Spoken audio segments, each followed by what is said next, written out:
뾰족뾰족 몸도 튼튼 마음도 튼튼 도치 목사님이에요. 여러분 잘 지내셨습니까?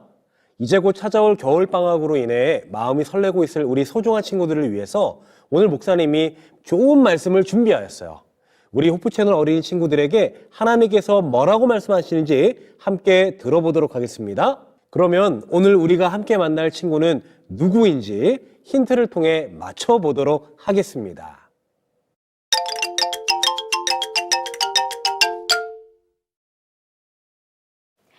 나는 눈이 보이지 않았습니다. 예수님은 나의 눈을 고쳐주셨습니다. 나는 사람들에게 예수님을 증거했습니다.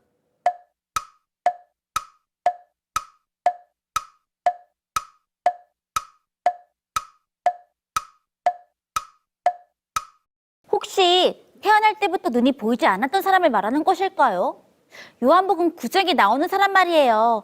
예수님께서 눈에 진흙을 바르시고 실로 연못가에서 눈을 씻었더니 보이지 않던 눈이 보이게 되었잖아요. 정말 매번 놀라지만 소리가 정확하게 맞추어 주었어요. 정답입니다. 비록 성경에는 이름도 나와 있지 않지만 목사님은 오늘 이 믿음의 친구를 통해서 예수님의 마음을 함께 알아보려고 해요. 오늘날에도 앞을 보지 못한 채 살아간다라고 하는 것은 쉽지 않은 일입니다. 그런데 2000년 전 예수님이 활동할 당시에 장애를 가진 사람들은 지금보다 훨씬 더 힘든 삶을 살고 있었어요. 당시에는 장애를 가지고 태어났거나 큰 병에 걸리게 되면 그 사람은 큰 죄를 지었거나 아니면 부모님의 죄 때문에 하나님께서 벌을 내리신 것이라고 사람들은 생각했어요. 날 때부터 앞이 보이지 않았던 이 친구의 인생은 너무나도 힘들었을 거예요. 그렇게 슬프고 비참한 삶을 살고 있던 어느 날이었어요. 이 소중한 친구가 살고 있는 마을에 예수님께서 지나가신다라고 하는 소문이 나기 시작하였습니다. 그 소식을 들은 앞이 보이지 않았던 이 친구는 너무나도 기뻤어요. 목사님, 예수님께서는 모든 병자들을 고쳐주시고 또 희망과 용기를 주신 분이셨잖아요. 이런 예수님께서 마을로 찾아오신다니 앞이 보이지 않는 맹인에게 이보다 기쁜 소식이 어디 있겠어요. 맞아요. 게다가 예수님께서는 자신과 똑같은 앞을 보지 못했던 여러 사람들에게 이미 고쳐주심의 능력을 보여주신 적이 있으셨어요. 앞이 보이지 않는 이 친구는 생각했어요. 나도 어쩌면 세상의 빛을 볼 수 있을 거야. 어쩌면 나도 이제 이 지긋지긋한 불행에서 벗어나 평범한 인생을 살 수 있을 거야. 뚜벅. 드디어 앞을 보지 못하는 이 친구 앞에 예수님과 제자들이 나타났습니다. 절망 속에 있던 이 친구에게 무엇이 찾아온 것입니까? 희망이 찾아온 거예요. 삶을 변화시킬 수 있는 기회가 찾아온 거예요. 그런데 여러분, 우리 함께 요한복음 9장 2절을 읽어볼까요? 시작! 제자들이 물어 이르되 랍비여, 이 사람이 맹인으로 난 것이 누구의 죄로 인함이니까? 자기니까? 그의 부모니까? 제자들이 이 맹인을 예수님 옆에 데리고 온 이유가 여러분 무엇이었다고요?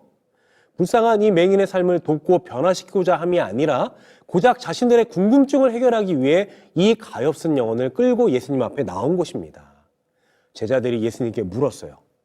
이 사람이 맹인으로 태어난 것은 누구의 잘못 때문인가요?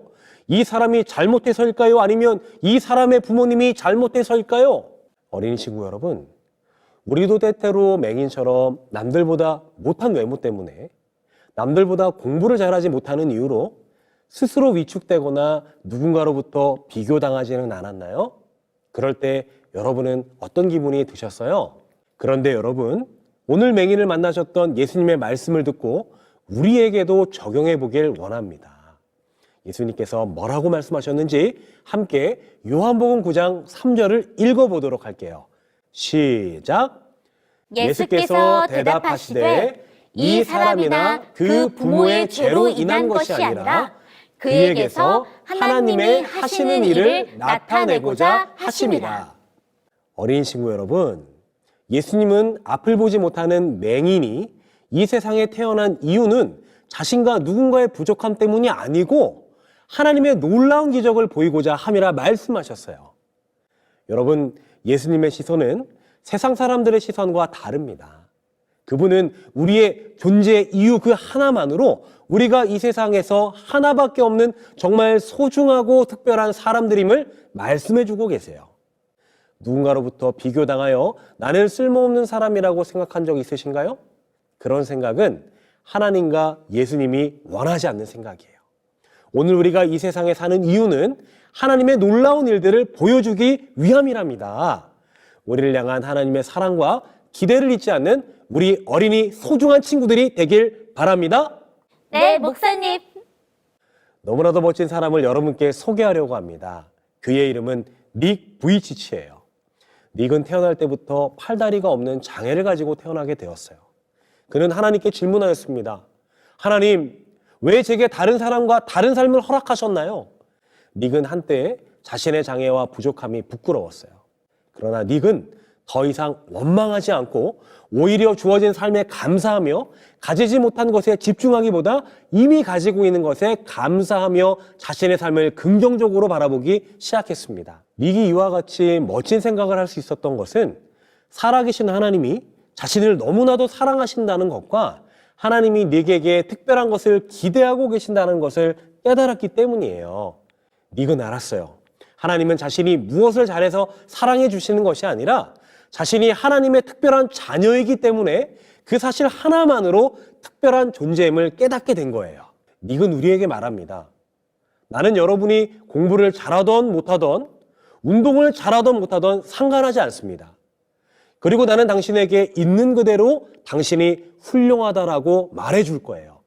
왜냐하면 당신은 하나님의 자녀이기 때문입니다.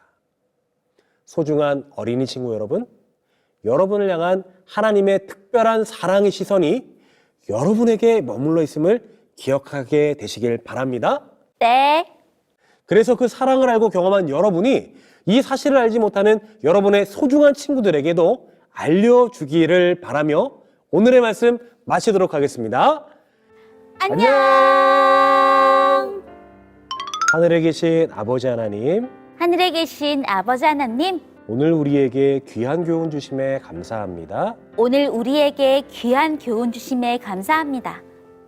맹인에게 말씀하셨던 것처럼 맹인에게 말씀하셨던 것처럼 오늘 우리도 하나님의 특별한 일을 위하여 부름받았습니다.